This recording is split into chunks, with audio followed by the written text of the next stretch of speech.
Kazi ya kichungaji sio kazi ya kawaida. Inahitaji wito. Mungu mwenyewe akuite. Inahitaji wito mpaka Mungu mwenyewe akuite.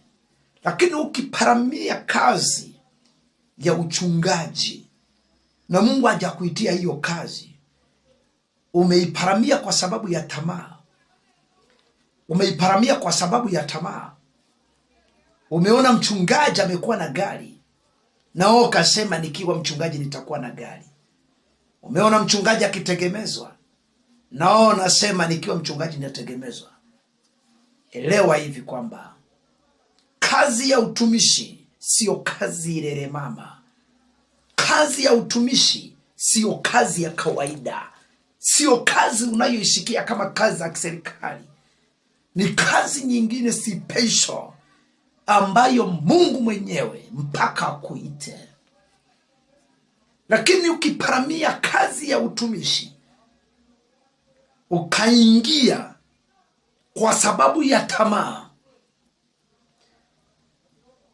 kwa sababu ya kutamani, bila wito wa Mungu, hiyo kazi itakutesa. Na ndio maana tunasikia vituko vingi. Ndio maana tunasikia vituko kwa wachungaji. Mara huyo amemkamata na mwanamke anazini. Mara huyo amemkamata na binti anazini. Mara huyo amembebesha binti mimba. Mara kesi mahakamani. Tatizo nini? Wito.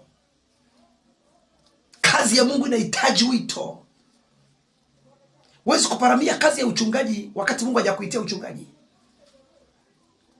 Usilazimishe kazi ambayo Mungu hajakuitia, maana itakutesa sana. Na ukiparamia kazi ambayo Mungu hajakuitia, utaifanya bila kuwa na huruma.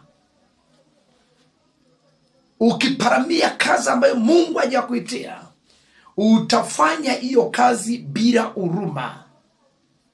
Hata ikiharibika kazi ya Mungu, hauoni haya. Hata ikiharibika kazi ya Mungu, wala hujuti, wala huumii, kwa sababu Mungu hajakuitia hiyo kazi. Na ndiyo maana haimo ndani. Hata ikiharibika, unaona ni kawaida tu, kwa sababu wito.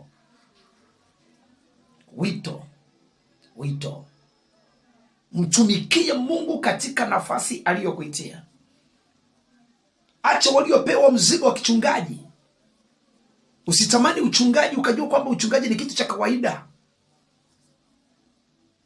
Usitamani uchungaji ukajua kwamba uchungaji ni kitu cha kawaida. Ni wito mpaka Mungu akuchague, mpaka Mungu aseme, mpaka Mungu mwenyewe akuweke katika habari ya kichungaji.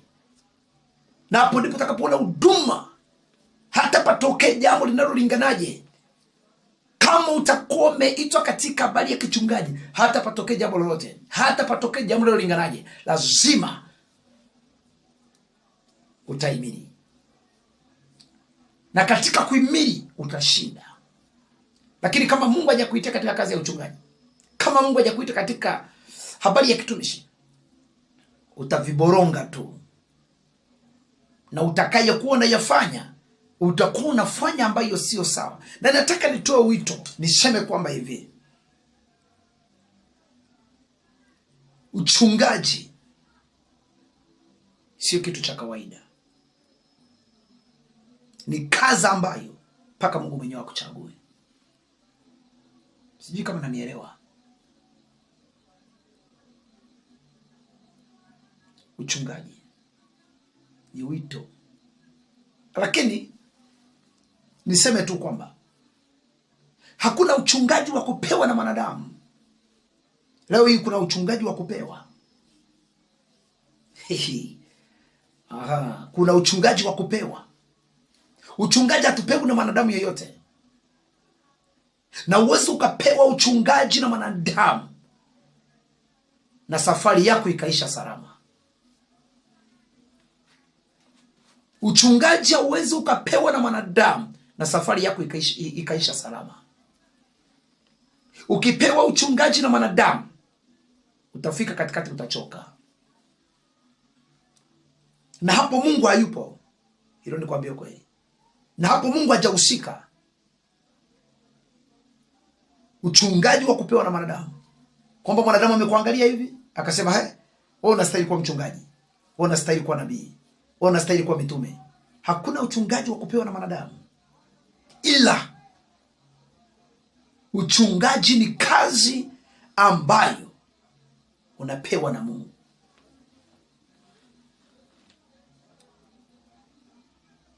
Ndugu, usiparamie kazi ambayo Mungu hajakuitia. Wapo ambao umeparamia kazi ya kiuchungaji kwa sababu ya tamaa. Walipoona wachungaji wanakuwa sadaka, walipoona wachungaji wanakusanya sadaka, nao wakasema tukiwa wachungaji na sisi tutakuwa na sadaka. Tukiwa wachungaji na sisi tutategemezwa. Tukiwa wachungaji na sisi tutanunuliwa magari. Nilimshangaa mtu moja anawaambia watu, anasema leo mkitaka kuwa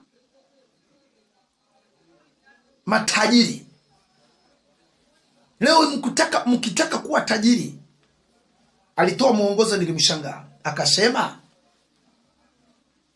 ukitaka kuwa tajiri wa haraka, nenda ukafungue kanisa, utakusanya watu na utakuwa bilionea. Akitoa mifano kwa wachungaji baadhi ambao tayari Mungu amekwisha wainua.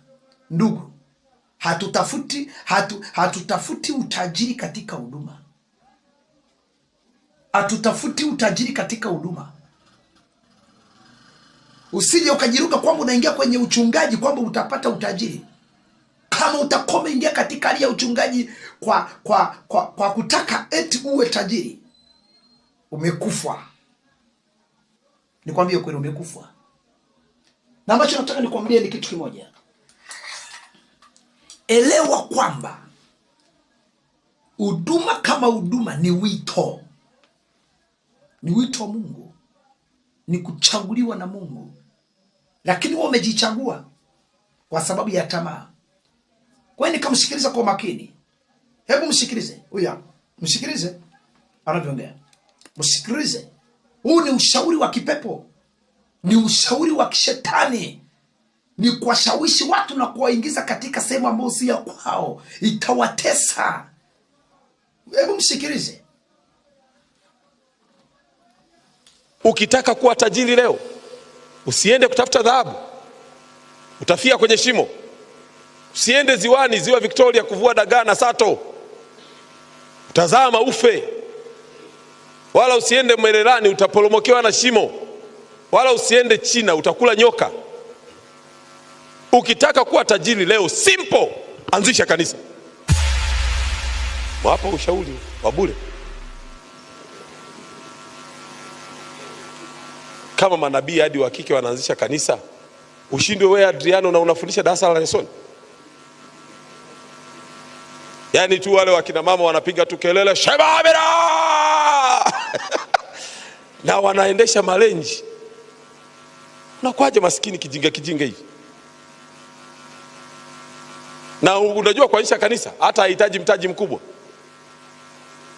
Kachukue speaker za milioni 7. Matulubali na kiwanja cha kukodi, hata usinunue, kodi. Tafuta waimbishaji 3 kama huyu dada hapa anayeimbisha sharp. Ila tu kamuongezee fani kidogo, mpeleke pale Bagamoyo kule Kachlo ajifunze kukatika na kunengua. Akija tu hapa atukuzwe Yesu, kiuno kikienda hivi watu wameshashangilia. Waimbaji kama 4 5 na speaker zako, anzisha kanisa. Watajaa. Nyie wote ni mashahidi.